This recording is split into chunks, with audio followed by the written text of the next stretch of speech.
independent welders, you have to learn how to shut the fuck up.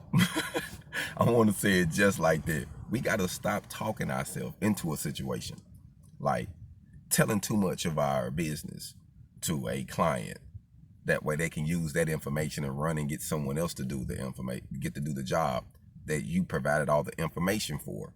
And then you're salty and bitter, like, man, I did this, I did that.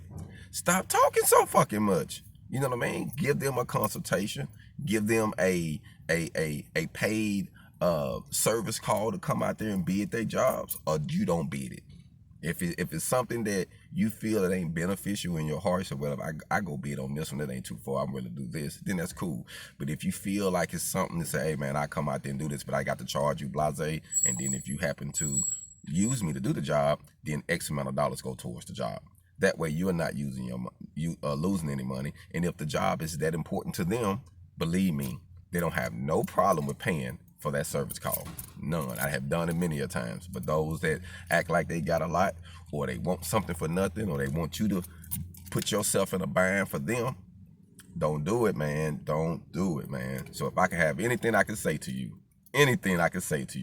that might be a little bold, might hurt your feelings, but you got to learn how to shut the fuck up.